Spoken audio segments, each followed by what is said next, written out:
جو نیکی ہے وہ لا الہ الا اللہ ہے، اور سب سے بڑا جو گناہ ہے وہ شرک ہے۔ سب سے زیادہ تبارک و تعالیٰ نے قرآن مجید میں بیان کیا وہ یہی مسئلہ ہے۔ سارا قرآن اسی مسئلے سے بھرا ہوا ہے، توحید کا اس بات اور شرک کا رد۔ سارے قرآن میں اللہ تبارک و تعالیٰ نے یہ مسئلہ ذکر کیا ہے۔ یہ وہ مسئلہ ہے جس کو سمجھنے کے لیے سب سے زیادہ محنت کی ضرورت ہے، سب سے زیادہ دلچسپی کی ضرورت ہے، سب سے زیادہ کوشش اس مسئلے کو کرنے پر لگا دی جائے۔ لیکن افسوس ہمارے ہاں اس چیز کا بہت زیادہ فقدان ہے کہ دنیا جہان کی ساری باتیں سمجھنے کے لیے ہم کوشش کرتے ہیں، لیکن توحید کے مسئلے کو ہم سمجھنے کی کوشش نہیں کرتے۔ چاہیے تو یہ ہے کہ اہل علم کے پاس جایا جائے، توحید کے مسئلے کو سمجھنے کے لیے، شرک سے بچنے کے لیے مختلف طریقوں سے اس کو سمجھنے کے لیے سفر کیا جائے، اہل علم کو تلاش کیا جائے، ان کے پاس جا کے سمجھا جائے اور بار بار سمجھا جائے۔ اس مسئلے کا تقاضا یہ ہے، اس کے ادب کا تقاضا یہ ہے کہ جو ہی یہ مسئلہ کسی سٹیج پر بیان ہو رہا ہو، پوری توجہ کے ساتھ اس مسئلے کو سمجھنا چاہیے، پوری یکسوئی کے ساتھ، پوری دل جمی کے ساتھ سمجھنا چاہیے۔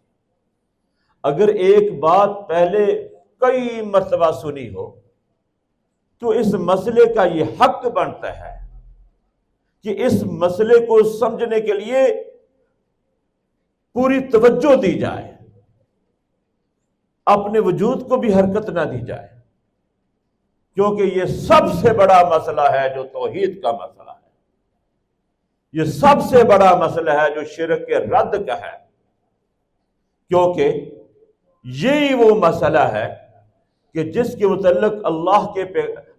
متعلق قرآن مجید میں اللہ تبارک و تعالیٰ نے ارشاد فرمایا، ان الشرک لظلم عظیم، یقیناً شرک بہت بڑا گناہ ہے، ظلم ہے، شرک بہت بڑی ناانصافی ہے، شرک بہت بڑا ظلم ہے، بہت بڑا ظلم ہے۔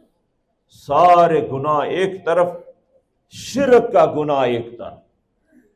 اللہ تبارک و تعالیٰ نے ارشاد فرمایا، ان اللہ لا یغفر ان یشرک بہ ویغفر ما دون ذلک، بے شک اللہ تبارک و تعالیٰ شرک والے گناہ کو نہیں بخشے گا، اس کے علاوہ جو چاہے وہ سب کچھ بخش دے گا۔ بڑے بڑے گناہوں کو وہ اللہ معاف فرمائے گا، بڑے بڑے گناہ اللہ تبارک و تعالیٰ معاف فرما دے گا۔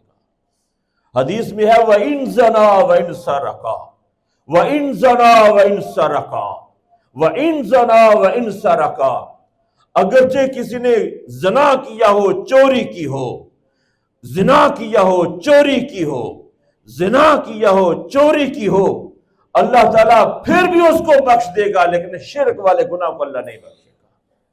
اتنا بڑا سنگین جرم ہے کہ اس بال کے کائنات کی بارگاہ میں اس کی بخشش ہی کوئی نہیں ہے۔ یہ اتنا بڑا گناہ ہے اور ہمارے ہاں لوگوں کو پرواہ ہی نہیں ہے۔ جتنا بڑا گناہ ہے اور جتنا بڑا اس پر حکم اللہ تعالیٰ نے ذکر کیا ہے، اتنی ہی زیادہ غفلت اختیار کی جاتی ہے۔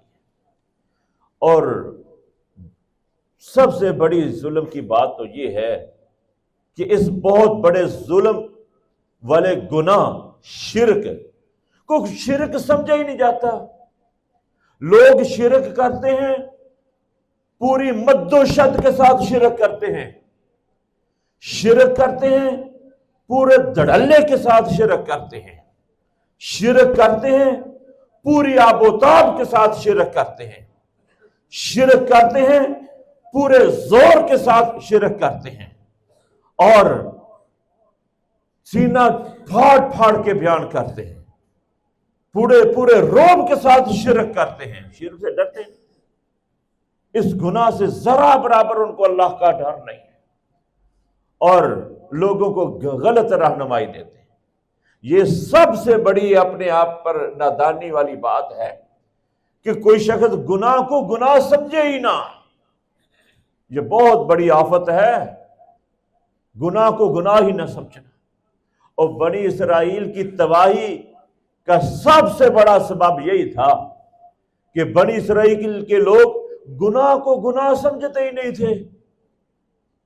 ہمارے ہاں بھی یہ چیز پائی جا رہی ہے، لوگ گناہ کو گناہ نہیں سمجھتے، اس کو ہلکا سمجھ کے اختیار کر لیتے ہیں۔